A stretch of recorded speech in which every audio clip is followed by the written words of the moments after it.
తెలంగాణలో బీసీ రిజర్వేషన్ల అంశం ఇప్పుడు కీలకంగా మారింది. ముఖ్యంగా స్థానిక సంస్థల ఎన్నికలు సమీపిస్తున్న వేళ బీసీ రిజర్వేషన్ల ప్రక్రియకు సంబంధించి ఇప్పుడు అంతటా చర్చ సాగుతోంది. ప్రధానంగా అధికార కాంగ్రెస్ పార్టీ ఎన్నికల ముందు బీసీలకు 42% రిజర్వేషన్లు ఇస్తామంటూ హామీ ఇచ్చింది. ఇప్పుడు ఆ హామీని నిలబెట్టుకునే పనిలో భాగంగా అధికార కాంగ్రెస్ పావులు కదుపుతోంది. ఇప్పటికే బీసీ డెడికేటెడ్ కమిషన్ రిజర్వేషన్ల అంశాన్ని ఖరారు చేసింది. తెలంగాణలో 46.25% బీసీలు ఉన్నట్టుగా తెలిసింది. డెడికేటెడ్ కమిషన్ ఇచ్చిన నివేదిక ప్రకారం ప్రస్తుతం అధికార కాంగ్రెస్ ఏ రకమైనటువంటి రిజర్వేషన్ల అమలు ప్రక్రియ జరపబోతుందనేది ఇప్పుడు సర్వత్రా ఆసక్తి రేపుతోంది. సో మొత్తం మీద స్థానిక సంస్థల ఎన్నికలు, ముఖ్యంగా సర్పంచ్ ఎన్నికలు సమీపిస్తున్నాయి. అలాగే ఎంపీటీసీ, జెడ్పీటీసీ ఉన్నాయి, మున్సిపాలిటీ ఉన్నాయి. ఆయా ఎన్నికలకు సంబంధించి ఇటు వార్డుల వారీగా అలాగే గ్రామ పంచాయతీల వారీగా ఇక వాటి పరిధిలో ముఖ్యంగా రిజర్వేషన్ల అమలుకు సంబంధించి డెడికేటెడ్ కమిషన్ ఇచ్చినటువంటి రిజర్వేషన్ను ఏ రకంగా అమలు చేసే ప్రక్రియ ప్రభుత్వం తీసుకోబోతుందనేది ప్రస్తుతం ఆసక్తికరంగా మారింది. ముఖ్యంగా కమిషన్ ఇచ్చేటువంటి నివేదిక ఆధారంగా, రిజర్వేషన్ ఆధారంగా వారి పార్టీకి చెందినటువంటి కార్యకర్తల చేత ఆ బీసీలకు టికెట్లు ఇస్తారు.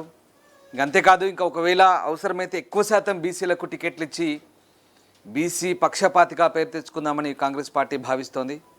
సో మరి ఇక్కడ చాలా సమస్యలు ఉన్నాయి. 42% బీసీ రిజర్వేషన్లు ఇస్తే మిగతా 10% ఎస్టీలకు ఇవ్వాల్సి ఉంటుంది, 15% ఎస్సీలకు ఇవ్వాల్సి ఉంటుంది.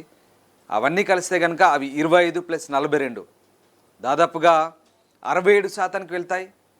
ఇప్పటికీ సుప్రీంకోర్టు మాత్రం ఒక నిబంధన ఉంది, 50% నుంచి రాజకీయపరమైన ప్రభుత్వపరమైన రిజర్వేషన్లు ఏవి ఉండొద్దు అని చెప్తోంది. క్యాప్ ఉంది 50%కి. సో అది మించితే ఏం జరగబోతుంది? అయితే ఇప్పటికే కొన్ని రాష్ట్రాల్లో అమలవుతుంది ఆల్రెడీ కొత్త. మరి బహుశా బీహార్ లాంటి రాష్ట్రాల్లో అమలవుతుంది, ఇంకా కొన్ని రాష్ట్రాల్లో అమలవుతుంది.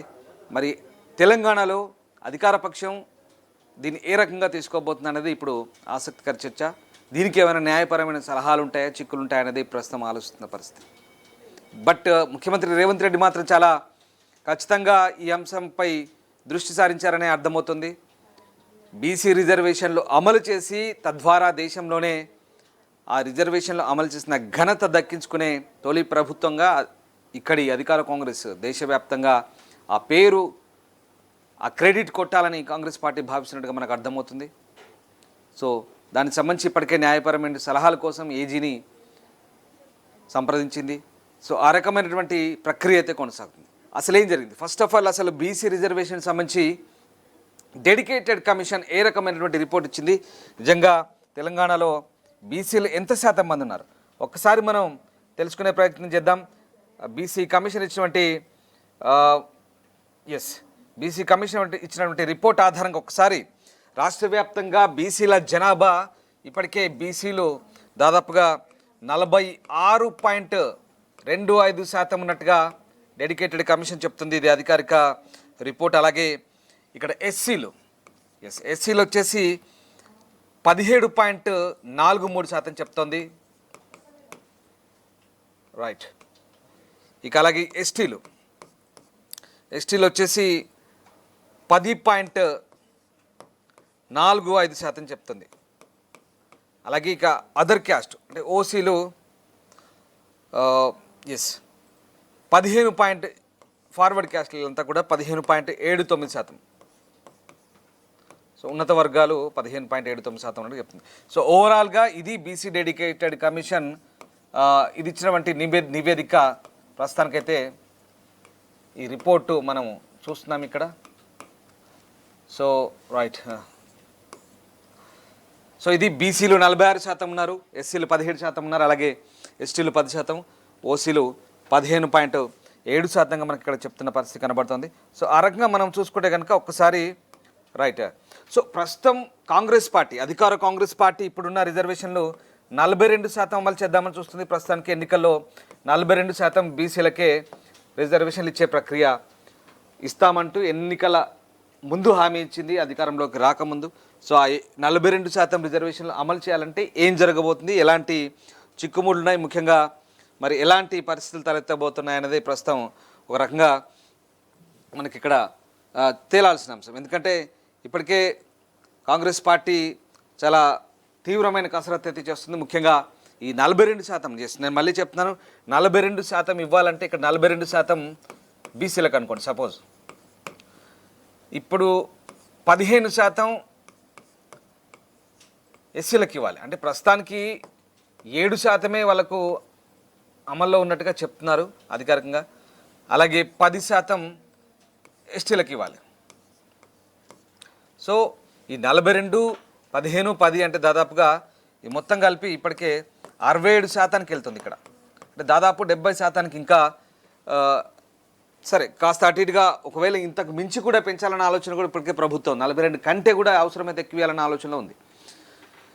ఎంత జనాభాను అనుగుణంగా రిజర్వేషన్లు, జనాభాకు అనుగుణంగా ఎంత జనాభా ఉంటే అంత వాటా అనేది రాహుల్ గాంధీ నినాదం అంట. సో కాంగ్రెస్ పార్టీ కూడా అదే చెప్తుంది. రాహుల్ గాంధీ మాట ప్రకారం దేశవ్యాప్తంగా రాహుల్ గాంధీ పర్యటించినప్పుడు అదే మాట చెప్పారు, మేము కూడా అదే ఇంప్లిమెంట్ చేయబోతున్నామని కాంగ్రెస్ పార్టీ చెప్తుంది.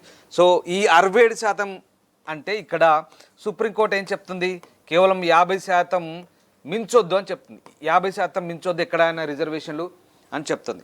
మరి 67% అంటే చాలా ఎక్కువ. 67% అన్నీ కలిపి, అంటే కేవలం బీసీలకే కాదు, బీసీలకు 42, మిగతా ఎస్సీ ఎస్టీలకు కలిపి 67% అంటే 50 మించిపోతాయి ఇప్పటికీ ఆల్రెడీ. సో ఇదంతా ఈ న్యాయపరమైన చిక్కులు వచ్చే అవకాశం ఉంది కాబట్టి దీన్ని అధిగమించాలనే ఆలోచన ప్రభుత్వం కూడా చేస్తుంది. ఇప్పటికీ అడ్వకేట్ జనరల్ దీనికి సంబంధించి న్యాయపరమైన సలహాలు కూడా తీసుకుంటున్నారు. అయితే తొలుత మరి ఇంత చేస్తున్నప్పటికీ కూడా ఏం జరగబోతుందంటే ఇక్కడ ఒక ఆసక్తికరమైన అంశం ఏంటంటే రైట్, ఇవన్నీ కూడా మరి ఎక్కడ ఎలా అమలు అవుతాయి? తొలుత స్థానిక సంస్థలకు సంబంధించే ఇక్కడ మనం అర్థం చేసుకోవాలి. లోకల్ బాడీస్లోనే ఫస్ట్ దీన్ని ఇంప్లిమెంట్ చేద్దామని చూస్తున్నారు.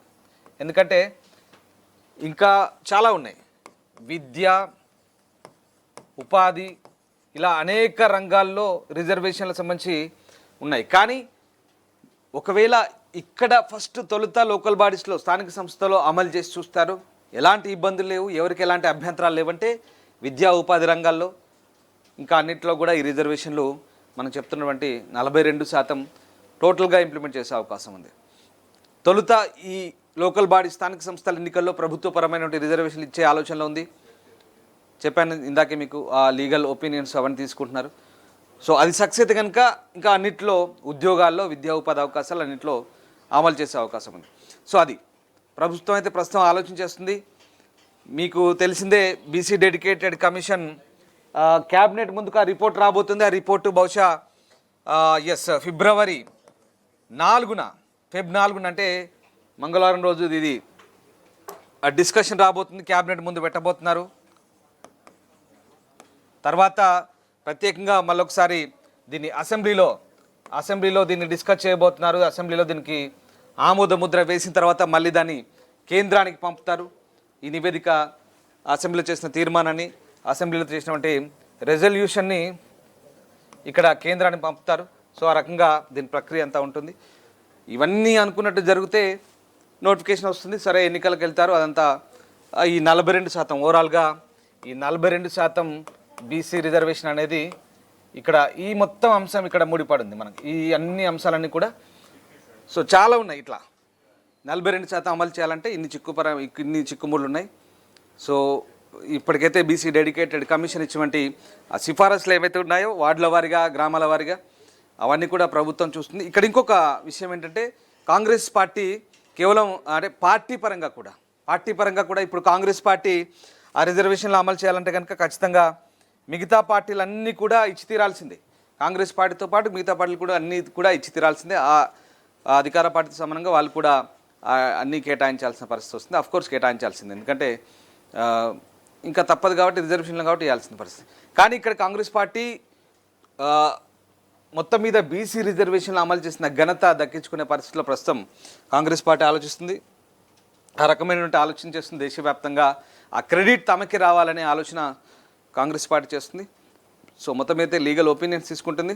చూడాలి మరి క్యాబినెట్లో ఇది అప్రూవ్ అయిన తర్వాత, అలాగే అసెంబ్లీలో పెట్టిన తర్వాత, అసెంబ్లీలో రిజల్యూషన్ పాస్ అయిన తర్వాత కేంద్రాన్ని పంపుతారు. సో ఆ రకంగా ఒకవేళ అన్నీ అనుకున్నట్టు జరిగితే నిజంగా ఇది అద్భుతమే అనుకోవచ్చు. బీసీలకు అధిక మొత్తంలో రిజర్వేషన్లు ఫలాలు అందబోతున్నాయి తెలంగాణలో. అఫ్కోర్స్ కొన్ని రాష్ట్రాల్లో ఇప్పటికీ అది, బీహార్ లాంటి రాష్ట్రాల్లో అది ఇంప్లిమెంట్ చేసి చూస్తున్నారు. సుప్రీంకోర్టు అభ్యంతరాలు, క్యాప్ అవన్నీ ఉన్నాయి, అవన్నీ పక్కన పెట్టేసి జరుగుతుంది. అంటే ఆ రాష్ట్రంలో ఎలాంటి అభ్యంతరాలు లేనప్పుడు ఇంకా అది సాధ్యమయ్యే పని. మరి మన తెలంగాణలో ఎలాంటి సిచ్యువేషన్ ఉంటుంది, ఎవరైనా కోర్టుకు వెళ్తారా, ఏం జరుగుతుంది అనేది మనం బహుశా అది కోరుకోకూడదు, కానీ అది జరగొద్దని కోరుకుందాం. బట్ లీగల్ ఆస్పెక్ట్స్లో మనం చెప్పలేం. సో ప్రభుత్వం అయితే చాలా చిత్తశుద్ధితో ఉంది. ఖచ్చితంగా ఇచ్చినటువంటి 42% రిజర్వేషన్ అమలు చేసే ప్లానింగ్ను ప్రస్తుతం రేవంత్ సర్కార్ అయితే తీసుకుంటుంది.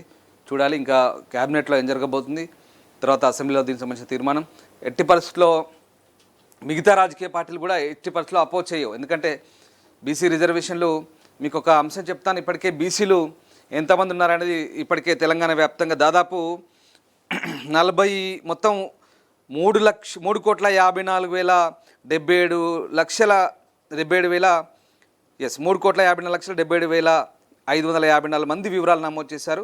ఒక 16 లక్షలు తప్పించి, అంటే దాదాపు 3.5 కోట్ల మందికి ఈ సర్వేలో పాల్గొన్నారు. 96.9% పాల్గొన్నట్టుగా చెప్తున్నారు కులగణన సర్వేలో.